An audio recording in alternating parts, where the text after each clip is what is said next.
Bonsoir à tous et bienvenue dans votre édition de 22 heures. Voici les titres de l'actualité.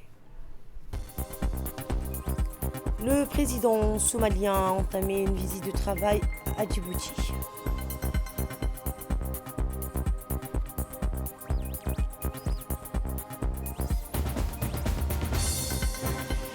Et la ville blanche en fête, les activités du festival culturel battent leur plein.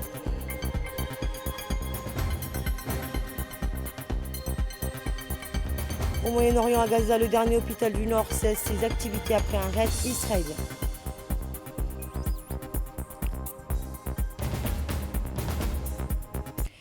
Le président de la République fédérale de Somalie, Hassan Sheikh Mohamud, a entamé ce samedi en fin de matinée à Djibouti une visite de travail dont le point d'orgue sera la rencontre au sommet qu'il aura demain, dimanche, avec le chef de l'État, Ismaël Omar Guelleh, au Palais de la République. Lors de cette audience, les deux dirigeants ne manqueront pas d'évoquer ensemble les relations bilatérales et l'état d'évolution de la situation en Somalie, notamment les avancées enregistrées par ce pays frère sur le front de guerre avec la rébellion terroriste pour rétablir l'autorité de l'État sur toute l'étendue du territoire national. Les discussions donc entre les deux présidents seront donc étendues aussi à plusieurs autres sujets d'intérêt commun pour les deux pays et les deux peuples, et relevant ainsi donc aussi de la région, mais aussi internationale. À la tête d'une délégation comprenant le ministre de la Défense somalien, Abdelrahman Mohamed Nour, le président somalien a été accueilli ce samedi en fin de matinée par le Premier ministre Abdelrahman Kamel Mohamed à l'aéroport international de Djibouti à sa descente d'avion, ainsi que du ministre de la Défense chargé des relations avec le Parlement, Hassan Omar Mohamed, et du ministre de la Communication chargé des postes et des télécommunications, Redouane Abdullahi Bahdan.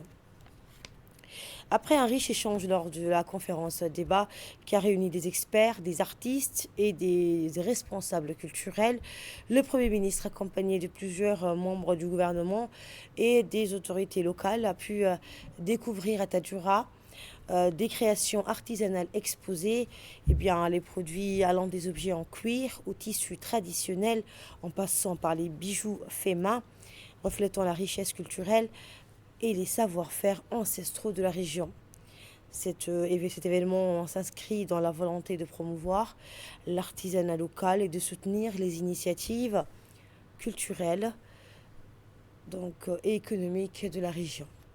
Le Premier ministre a salué l'engagement des artisans locaux et a exprimé son soutien à la préservation et à la promotion de l'artisanat, qui constitue donc un pilier essentiel du patrimoine et de l'identité culturelle de Tadjoura. Il a également souligné l'importance de tels événements pour encourager le tourisme et dynamiser l'économie locale.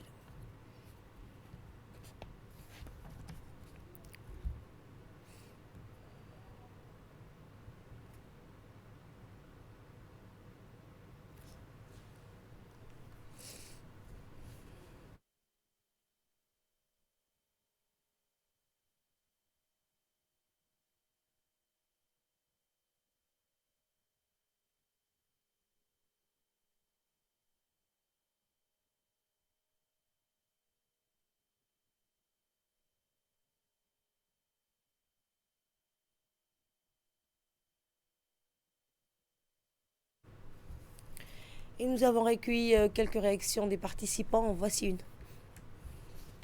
Vraiment de trouver des choses d'ici, quoi, vraiment. Parce que sinon, si c'est des choses qui viennent d'un autre pays, ça n'a aucun intérêt, en fait. Oui, on a acheté des choses comme ça, là.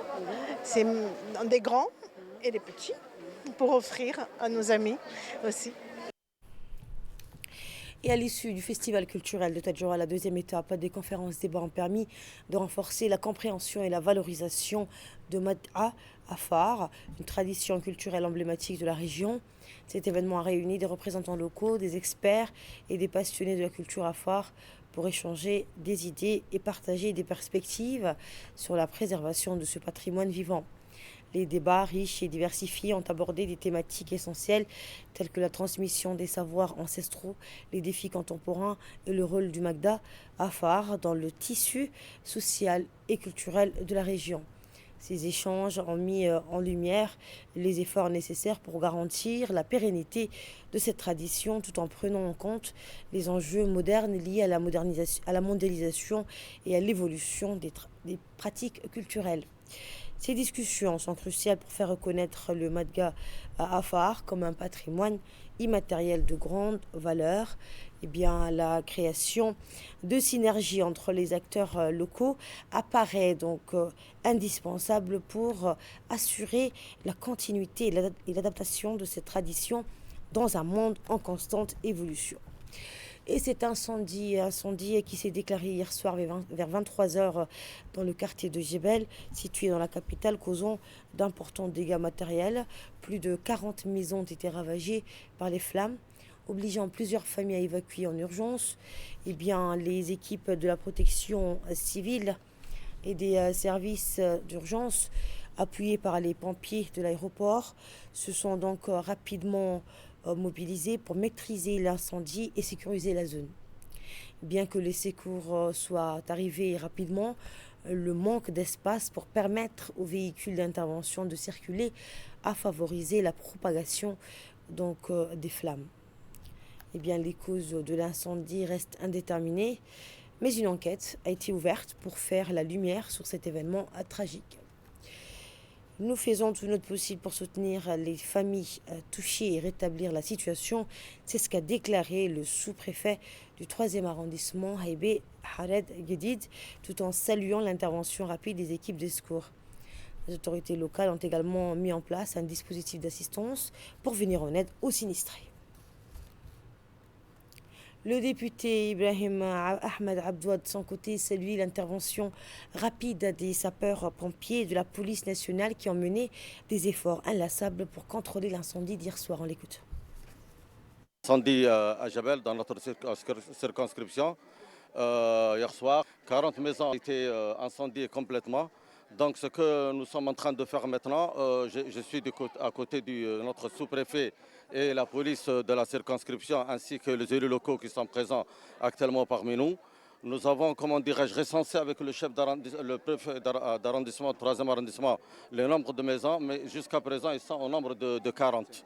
Je crois que le ministère de la Solidarité a bien confirmé que d'ici cet après-midi, il y aura, comment dirais-je, le premier secours nécessaire aux victimes.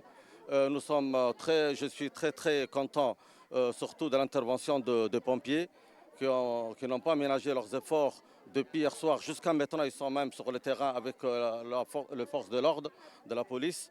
Je remercie également l'ensemble des élus locaux. La finale tant attendue du tournoi interservice de Tadjoura organisé par la sous-direction régionale du secrétariat d'État chargé des sports s'est déroulée avec éclat hier sur le légendaire terrain de Harak.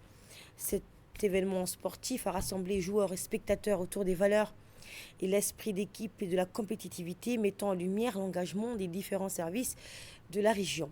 L'après-midi a débuté par un affrontement palpitant entre l'équipe du collège et celle du lycée général. Dès le coup d'envoi, l'intensité du match a captivé l'audience. Les deux équipes ont offert un spectacle de haut niveau, alliant technique, stratégie et détermination. Malgré la rivalité qui se ressentait sur le terrain, le respect mutuel a marqué l'ensemble de la rencontre. Après un match haletant, conclu par un score de 1-1, l'équipe du lycée général a décroché la victoire lors de la séance de tir au but, s'imposant 3-2 face au collège. Eh bien, ce triomphe a récompensé un travail collectif exceptionnel où chaque joueur a su mettre ses compétences au service de l'équipe. Et clôture de la deuxième édition du tournoi interservice Adikil, la sous-direction régionale du secrétariat d'État chargé des sports de la ville de l'Unité, donc a marqué la fin de la deuxième édition du tournoi interservice hier. Pendant un mois, les différents services déconcentrés de la région se sont affrontés dans des compétitions intenses, reflétant à la fois leur talent et leur esprit sportif. La finale tant attendue a opposé l'équipe du collège à celle du ministère de la Jeunesse et de la Culture dans un match spectaculaire et riche en rebondissements. Après une lutte acharnée, l'équipe du collège s'est imposée avec un score serré de 3-2. Cette rencontre a été le théâtre de performances individuelles remarquables et a offert une ambiance enflammée qui a tenu en haleine le public venu nombreux. Ce tournoi a non seulement mis en valeur le dynamisme et le talent des équipes participantes, mais il a également renforcé l'esprit de camaraderie et l'engouement pour le sport dans la région. Cette deuxième édition restera gravée dans les mémoires comme un événement sportif inoubliable célébrant à la fois le fair play et la passion pour le jeu. La phase finale du tournoi interservice qui a duré pendant un mois au sein des différents services déconcentrés de la région de Dikil. Les équipes étaient composées de 16 équipes. Ces 16 équipes ont concouru pendant une durée de 1 mois et demi afin d'arriver à une phase finale tant attendue. La phase finale va se jouer entre l'équipe de collège et celui du MGC. Les deux finalistes ont joué de très très bons matchs afin d'arriver à cette position qui se trouve aujourd'hui. Nous remercions les différents services déconcentrés qui ont pu participer, l'ensemble de sous-directeurs et des chefs de services qui ont attribué pour l'organisation de ce tournoi. Nous remercions aussi le secrétaire d'État chargé du sport, son Excellence M. Hassan Mohamed Kamil, qui a pu réaliser ce tournoi et l'ensemble du pays dans les différentes régions. Nous remercions aussi le préfet de la région de Dikil ainsi que le président du conseil régional et nous souhaitons bonne chance pour les deux équipes afin de remporter cette finale. Que le meilleur gagne. Assalamu alaikum wa rahmatullahi wa barakatuh. À Dikil, toujours où la police de la ville a récemment réalisé un coup de filet majeur en démantelant un réseau spécialisé dans les cambriolages, opérant principalement dans le sud de Djibouti. Grâce à l'arrestation du chef du réseau et de son associé à Galilée, avec le soutien de la police des frontières, une avancée significative a été accomplie dans la lutte contre la criminalité. Ces malfaiteurs sont impliqués dans 9 cambriolages à Ali Sebié en 2023 et 7 autres dans la ville de Dikil, dont un à Mouloud. Le préjudice total s'élève à plus de 10 millions de nos francs. Ces actes criminels qui ont marqué l'année en cours, l'année 2024 donc, ont mobilisé les forces de l'ordre déterminées à mettre un terme à leurs activités. L'enquête a également permis l'arrestation du co-auteur du cambriolage de Mouloud et la saisie d'un matériel sophistiqué utilisé pour ces délits. Après avoir informé le procureur compétent et les autorités supérieures, le chef du réseau a été placé en garde à vue. Une enquête en flagrant délit a été ouverte conformément au code de procédure pénale. Au total, ce sont quelques 5 individus, auteurs et complices de ces vols, qui ont été arrêtés dans le cadre de cette affaire. Ils ont été traduits en justice hier, marquant ainsi un pas important dans la sécurisation de la région et le rétablissement de la confiance des citoyens envers les forces de l'ordre.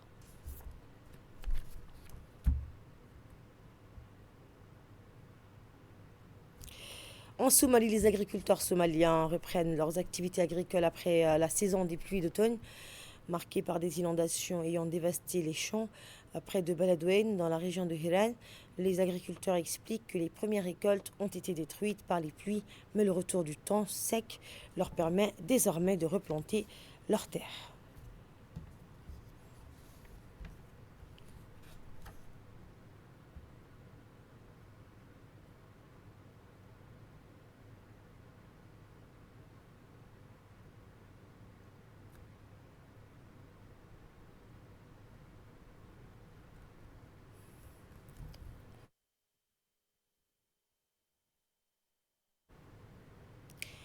Au Moyen-Orient, à Gaza, l'hôpital Kamal Adwan, dernier grand centre de santé dans le nord de Gaza, est désormais hors service après un raid israélien. C'est ce qu'a annoncé l'Organisation mondiale de la santé. Situé à Beit Lahia, l'établissement a subi des incendies et destructions affectant des services essentiels selon l'OMS. 60 membres du personnel soignant et 25 patients sont dans un état critique. L'armée israélienne avait mené une opération hier à proximité de cet hôpital, déjà durement touché par la guerre qui dévaste les services de santé de Gaza depuis 14 mois. Et c'est ainsi que prend fin cette édition. Merci de nous avoir suivis. Très belle fin de soirée à tous.